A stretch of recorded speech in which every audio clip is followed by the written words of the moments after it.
Yaani mwanzako kiukweli leo unajiona kama sipo vizuri.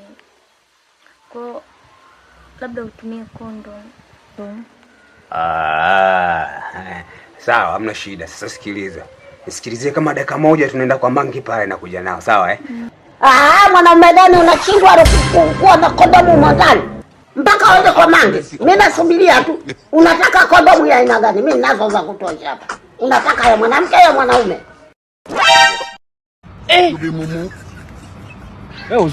Mshamba tu. Mimi nataka niangalie shida.